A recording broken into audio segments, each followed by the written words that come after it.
Hey, hey, hey. What's up, Heart Tribe? How y'all doing? This is Adelai Brown, your heart coach. And I am in here working, getting some things taken care of, working on our new season of the Heartline podcast and getting those episodes together. We're also going to be launching on the radio here in Charleston, South Carolina. But you can listen wherever you have access to the internet because you can listen online as well. So I'm just really excited about just taking on new territory, being more authentic to what God is calling me to be. And so that's what I wanted to talk to you guys a little bit about today. We have to really consider the way we're showing up in our lives. And, I can say from my own personal experience that a lot of times our lives are not going the way we would like for them to go because we're not keeping it real. We are not being honest about how we feel, what we're going through, how we're going through those things. And that lack of honesty is reciprocating a lifestyle that reflects that, a life that we don't want.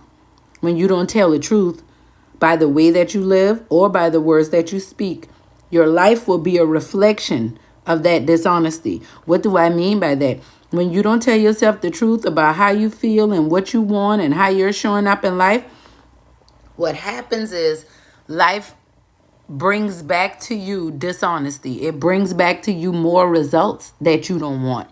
So today I want to talk to you a little bit about be, do, have. Be, do, have. Because many of you right now are trying to do so that you can be.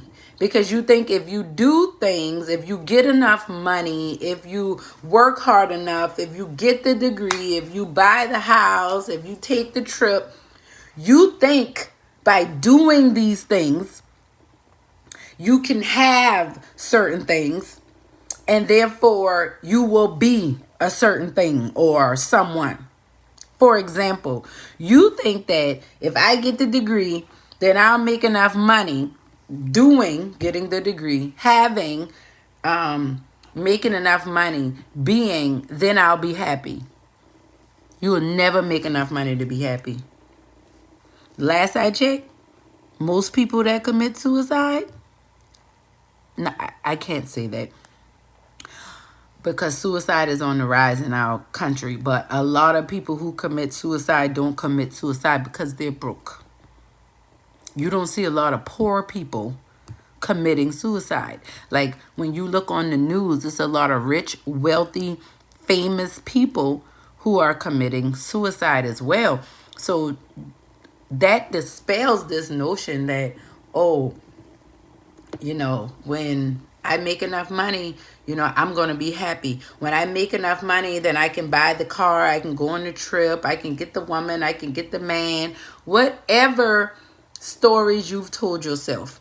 I just want to let you know that you probably have this thing out of order.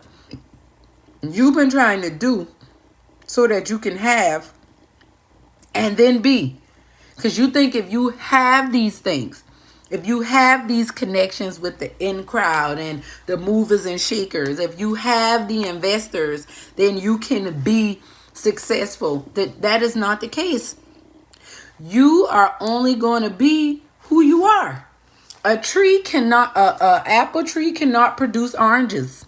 A lemon tree isn't going to produce grapes. What am I trying to say? What's in you is going to come out. So when you think about be, do, have, to be is to exist, right? When you think about being, when you think about a being, you're a human being, a being existence, the nature or essence of a person. Who are you? Do you even know the nature or essence of who you are? Or have you been so engulfed in being who the world told you to be? Think about that. Because I can promise you, if you start operating from a space of loving who you are and embracing who you are, being, then the actions that you take are going to be different. So you might be that person that's drained every day. You wake up tired, you go to sleep tired. You know why? Because you're not being, you're doing. It's time for you to be. Like, I'm talking to you from a space of being.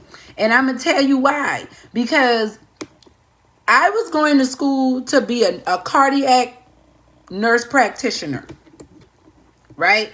I was going to school to be a cardiac nurse practitioner. I wanted to be an FNP, and I wanted to do that. My auntie's a nurse. A lot of other people that I love and respect are nurses and in the healthcare industry. I worked in the healthcare industry for 10 years. I worked my way up from medical records. I helped with office procedures. I did front office, back office, took clients back, mini triage, insurance and billing, in all different practices, vascular surgery, allergy, asthma, chiropractic, what else? Dermatology, psychiatric.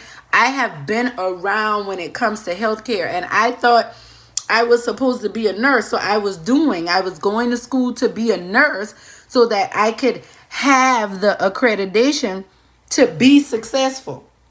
Because I thought being a registered nurse turned nurse practitioner was what was going to make me be successful, right? I thought that when I bought a house, that would me doing the work to have a house would make my existence better. What I'm trying to tell you is, yes, I'm blessed to be in a homeowner, right? Yes, I'm blessed in my career. And if I had become a nurse, yes, that was a blessing. But that wasn't the being God wanted me to operate from. That wasn't the true nature. Yes, I do help nurse people's hearts, but I do it in a very different way. Through authentic transformation, not through syringes and IVs and passing meds and things like that. And so what I'm saying to you is, you're not frustrated because you don't have enough money. You're not frustrated because you don't have the degree and you just can't seem to save the right amount of money. You're frustrated because you're not being honest. You're trying to do, to have, to be. And what I'm telling you is, it is time for you to live life from your being. It's going to look very different. You know why you don't want to live life from your being, your nature, your essence of who you are? Because that's going to force you to be vulnerable. When I started doing my inspirational text messages, people would get angry and irritated with me. A lot of people asked me to take them off the list. People I was friends with, that stuff hurt my feelings. I took it personal. I don't take it personal no more, but I took it personal. You know what I'm saying? Because I felt like, how could you? Like, really? What in the world? Like, why would you, you know what I'm saying? Like, why would you want to take me off the list? But it wasn't about them wanting me to take them off the list. It was about me embracing what I was doing and not letting one person's opinion change who I am. Which is what I had done before. If somebody that was impressionable on me, somebody I looked up to or admired, because I thought they were smarter than me or had more than me or whatever the case may be, if that ever happened, I would just go with what they say. Disregard what I feel and what I'm thinking, because I'm worried about, I don't want to offend nobody. I don't want my opinion to upset nobody. No. Because even if you do that, at the end of the day, people still gonna have a problem with you. Even if you do that, at the end of the day, people still gonna talk trash about you.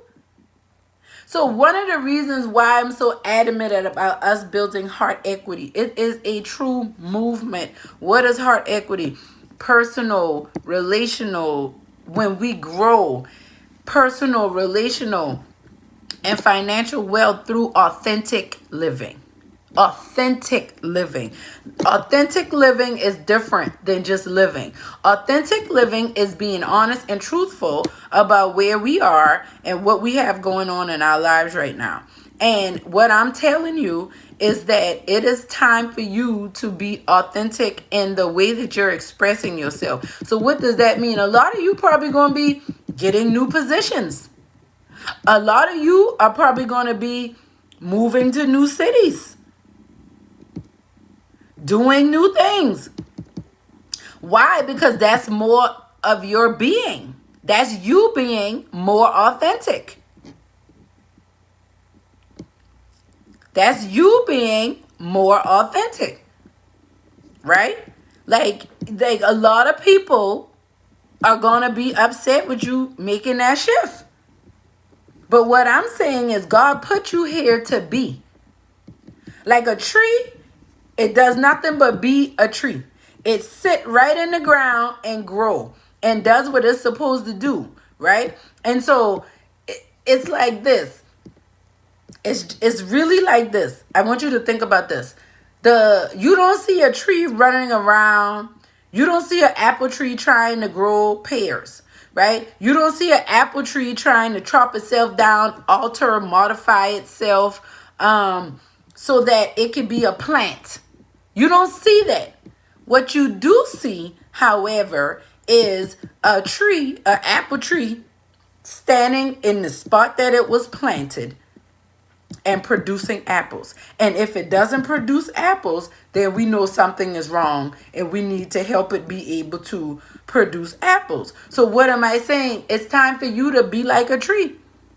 Psalm chapter 1 tell us, I'm going to read it. I ain't even going to paraphrase it and put it in my own words. Let me go to it real quick. Psalm chapter 1 says, better keep your Bible handy. Blessed is the one who does not walk in the step with the wicked or stand in the way with the sinners. Blessed is the one who does not walk in step with the wicked or stand in the way that sinners take or sit in the company of mockers, but whose delight is in the law of the Lord and who meditates on his law day and night. That person is like a tree planted by streams of water, which yields its fruit in season, and whose leaf does not wither. Whatever they do prospers. Do you want to be like that tree? You need to be planted by rivers of water. Trees don't jump up and run around and move around. It's an act of work to get a tree to go someplace else. And what am I saying? I'm not saying that you're supposed to stay stationary. I'm not saying that you're not supposed to make changes and do different things. But what I am saying is it's time for you to be. And whatever actions you take need to come from that authentic, natural essence of who you are. If you want to write, sing, dance, sew. If you want to make cotton candy teddy bears, it's fine. If that's your authentic expression of who you are. And the problem is you've been so used to being fake that when it's time for you to be real, you think you're being fake. I'm sick of it. Look, I'm sick of myself. I'm going to be honest with you. I'm sick of myself. So I don't have much patience for others with this because I'm really, really, really about sick of it. Right? And so I'm saying all of that to you to say it's time for something new. It's time for you to do something different. It's time for you to make that shift and allow God to make those changes in your life. And the only way he's going to be able to do that is if you commit to a way of being. Not doing, but being. Okay? Think about it. And be on the lookout. We will be resuming with season 3 of The Heartline. It's going to be in 2 forms. It's going to be here on YouTube, and we're also going to be having it on the radio.